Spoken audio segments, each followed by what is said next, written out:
Sot me pietet të veçantë u përkujtua njëra nga betejat e lavdishme të UÇK-s, beteja e Landovicës, ku dihet se ky fshat ishte dhe mbetet njëri nga fshatrat më emblematik që ka dhënë luftën e UÇK-s. Kështu sot fillimisht u bën homazhe pranë lapidarit e pastaj në varrizat e dëshmorëve, ku posa familjeve dhe banorëve të Landovicës kishin ardhur edhe shoqatët e dala nga lufta, pastaj zyrtar nga komuna si dhe përfaqësues politik e shumë të tjerë. Me këtë rast në emër të komunës së Prizrenit ka folur nën kryetari i komunës së Beqat Betyqi, e cili tha se sot po përkujtojmë njëra nga betejat e lavdishme të UÇK-s, betejën e Landovicës. Sot jemi në përkujtim të betejës së Prizrenisë, betejës të Landovicës edhe masakrës së Krushës së Vogël, e cila ka qenë një prej masakrave më të tmerrshme, të cilën e kena përjetuar ne si komunë. Ne si institucion edhe sot vazhdojmë të kërkojmë drejtësi për ata viktimat të cilat kanë dhënë jetën dhe ende sot janë të zhdukur dhe nuk gjenden. Lavdi të gjithë dëshmorëve të cilat kanë rënë në datën e 26 marsit, ditën e Prizrenisë, gjithë martirëve lavdi e përjetshme. Në emër të shoqatave të dala nga lufta, Isa Berisha, kryetari i OVL-s, ka theksuar se roli i Landovicës dhe njësitë të logjistikës ishte i pazëvendësueshëm në luftën për liri.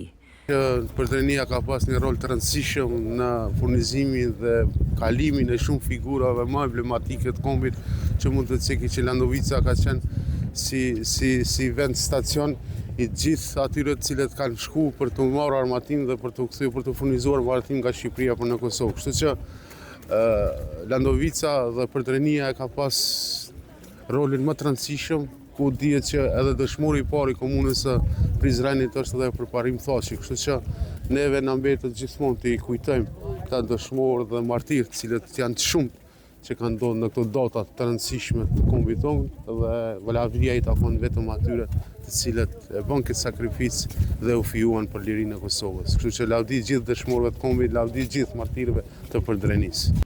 Rikujtime nga lufta ka kujtuar dhe ish komandanti brigadës 125 të zonës operative të Pashtrikut, Nehat Basha, i cili tha se ishte krenar të luftosh për krahët djemave të Landovicës. Është një bashkëluftëtar me Landovicës, është një krenari, por si nga populata edhe nga djemë që mu bashkangjitën në këtë luftë, ishte kënaqësi, por forca serbe të indenjuara me bombardimet ndërmorën një aksion të paparë në fshatin Landovicë.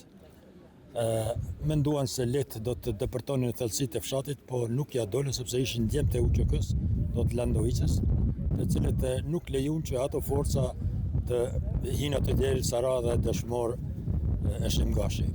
Prandaj sot jemi në përkujtim të martirëve, të Prizrenisë, të cilët nuk janë të pakt të shumt, që ende plagët i kanë të freskëta. Pastaj shkolla 26 marsi këtë ditë shënoi me një program artistik, ku fillimisht ka përshëndetur drejtori i shkollës Besnik Berisha, i cili tha se këtë vete ka nxjerrë edhe një gazetë e cila do të jetë një pjesë e historisë së kësaj shkolle e këtij fshati. Përderisa edhe Isa Berisha ka folur për rolin e këtij fshati. Sot është një ditë ku festimi dhe pulësia bëhen bashkë. Festa e shkollës nuk është thjesht një përvjetore një ndatese, por është festimi i rrugëtimit ton drejt dijes, por mbi të gjitha kjo ditë merr kuptimin e plot sepse lidhet ngushtë me kujtimin e atyre që bën sakrificën sublime me dëshmorët dhe martirët e fshatit ton. Arsimi është një nga guret e shejtë të ndërtimit të një shteti të fortë. Ai është mjeti që na mundëson të krijojmë qytetar të përgjeshëm dhe të edukuar për zhvillimin e vendit ton. Angazhimi në arsim është një angazhim për të ndërtuar një të ardhmen më të mirë. Shkolla jonë me emrin e saj të nderuar, 26 marsi, është një pasqyrë e angazhimit, është një hapësirë ku çdo ditë kultivojmë dijen dhe vlerat që do të frymëzojnë brezin e arshëm të Kosovës. Kurse në emër të fshatit ka falenderuar dhe ka folur Faik Berisha, kryetar i këtij fshati. 26 mars, forcat serbe nuk ushtryen pleq, gra, fëmijë, duke vrarë e marrë trupat e tyre me vete. Ende sot e kësaj dite nuk janë gjetur edhe trupat e dy vajzave të fshatit ton, Njom Zajbish Morina dhe Nazmi Haxhi Qerreti. Ku bëjmë apel nga këtu që të bëhet më shumë në gjetjen e trupave të tyre dhe në vend se të gjykohen ata që bën masakrën në popullatën civile, gjykohen shqiptarët e Kosovës që mbahen padrejtisht në Hagë. Nxënësit kishin përgatitur një program artistik, kurse kjo datë shënohet si datë që në altarin e lirisë ranë për të mos vdekur heroi Heshem Gashi dhe heroi Ismet Gashi, që ishin njëri nga legjendat e pushkës dhe tjetri legjend e drejtësisë dhe lirisë, jo vetëm në Landovicë, por për te i kësaj jehone. Ndërto me prodhime vendore.